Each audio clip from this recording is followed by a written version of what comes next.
Good afternoon, and here we are already in week 7. We are down to our last writing assignment, our last 2 weeks of this course. I told you it would go by really fast, and it absolutely has. So this week we are going to talk about writing a persuasive essay. There's a lot of different titles for this essay. There's an argumentative essay, there's a persuasive essay, there's a controversial issue essay. We're going to call it persuading and arguing, but it is all of those things put together in one. So just a quick review of the week, a synopsis of the week in review. We have your grammar activity, you have your pre-writing, you have your rough draft, and then you have your screenshot submitted to Smart Thinking Editing.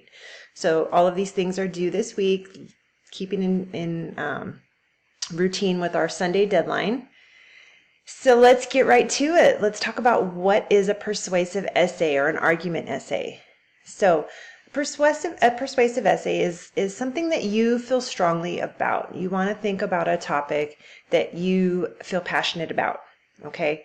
But you also want to have a topic that has two opposing viewpoints and two sides where someone's going to disagree with you. If you don't have another side to this case, then this isn't the right topic for you to choose, okay? You want to think about what are the opposing viewpoints and why are they important to you? Why are they important to other people? So for example, drunk driving. Drunk driving is bad. I feel so strongly about this. Absolutely. But who's going to disagree? Okay, who's going to say drunk driving is good? Okay, this is not the best topic because it's pretty one-sided, okay? You have to have a topic where there's a clear opposing viewpoint, okay? Diets don't work. Yeah, they do. You're just doing them wrong. You see there's a different opinion. So that would be a difference of your topic, of what to choose, what not to choose. If you have any questions, you're thinking about a topic, you're not sure, you just need to shoot me a quick email, a quick text, and I'll help you through that. So the features of persuasive essay would be that you have a clear and arguable position. Okay, this is your position. This will become your thesis statement that you're intending to prove. You need to provide background information, okay, especially if this is a topic that your readers may not be as familiar with as you might be. You need to unfold a history of the information of the topic that maybe leads the reader to see why you feel the way that you do. You need to be able to provide solid reasons that you can defend and that you can back up with convincing evidence, perhaps research, okay? You're going to need to appeal to the reader with some rhetorical strategies. Ethos, pathos, and logos. Those are some Greek words you may or may not be familiar with. Pathos is having to do with your feelings, okay? You're going to write with persuasion, you're going to write with feelings and emotions. Your pathos, you're appealing to someone's emotional viewpoint, okay? Ethos is ethics. The ethics is the logic, the reasons, the values behind why your opinion is right. And then the logos is the logic. That's your factual based logical information. So these are the rhetorical strategies you might want to use in appealing to your case. You want to also consider the viewpoints of those who will disagree with you. Okay, you do need to have an opposing side and you need to do research and you need to figure out, okay, if someone's going to disagree with me, what are they going to say? What are their arguments going to be? And then I have to figure out how I'm going to refute those arguments. And we're going to call these your counter arguments. Okay, you're going to think of those other claims, the yeah buts that someone might have, and then you're going to be ready to refute those with why you are still right. So what types of evidence do I use in this paper? There's a lot of different ways you can go with this. You can use anecdotes to tell a story. You can use descriptions, definitions. You can provide examples, personal examples, case studies examples, expert analysis or facts, statistics, research, and you can reflect upon your own feelings and thoughts. There's a lot of different ways you can go go through this. It's kind of a hybrid paper where it's kind of a research paper, but it's also very much filled with your opinion, okay? And again, remember to use those rhetorical strategies, those ethos, pathos, and logos. Excuse me, my little virus is popping up here. Ethos, pathos, and logos. Rhetorical questions. Rhetorical questions are those series of questions that you ask the reader that get them thinking. You're not necessarily expecting them to literally answer you, but you're asking a series of questions. How would you feel if, blah, blah, blah. What do you think about this and this and this? Just get them, it kind of draws the reader in. Repetition. You're making a solid point. Repeat it often. Restate it in different words, but still make the same point. Those are all good rhetorical strategies to use in writing a paper that's of a persuasive cause. Okay, so how do I organize my rough draft? This is what I want you to do. You're going to have your introductory paragraph. In that intro, you're going to grab the reader, pull us in, and leave it off with that thesis statement. If you need to provide any background information, definitions, you can either do it in that first intro paragraph or perhaps the next paragraph. Okay.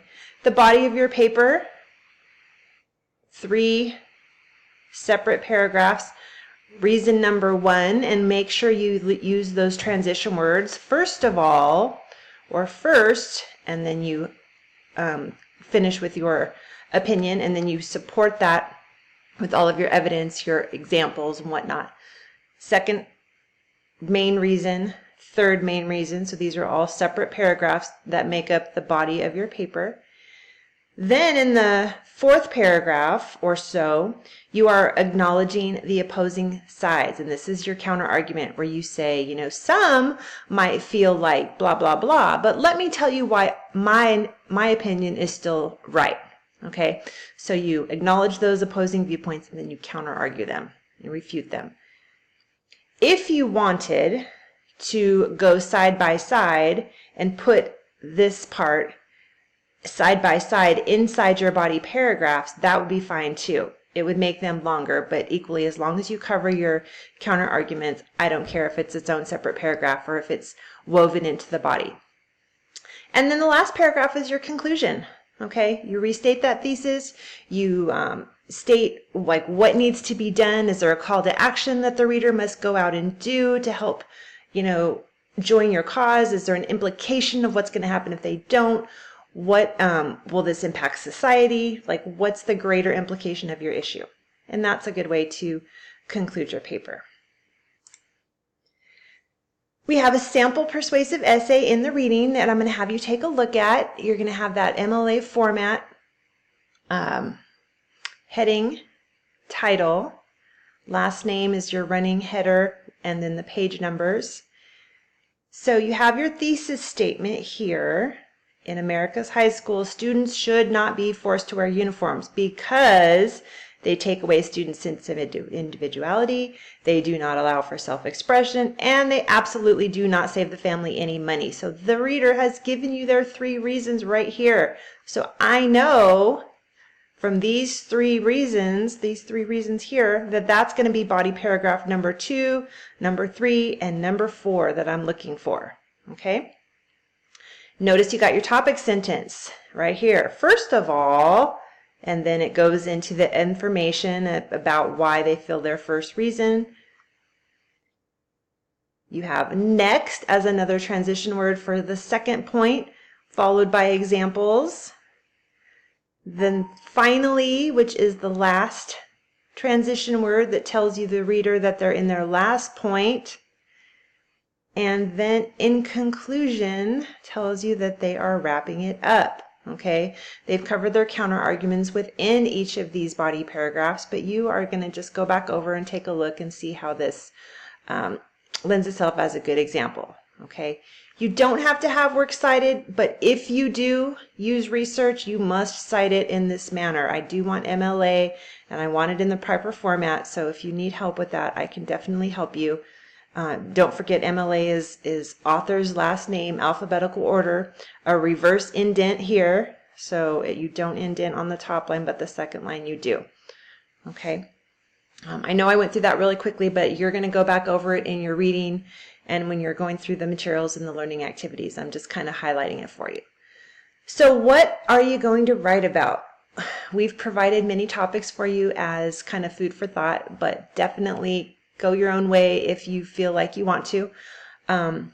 Perhaps think about something related to your major. If that's something you can use to get information, perhaps gather research that will help you in another class, okay? But again, keep in mind, you have to have an argument and there's got to be a disagreement, okay? And do you have 2 to 3 main sub-points of reasons why you can, and then can you support them with evidence, okay? This part here, that's the most important way.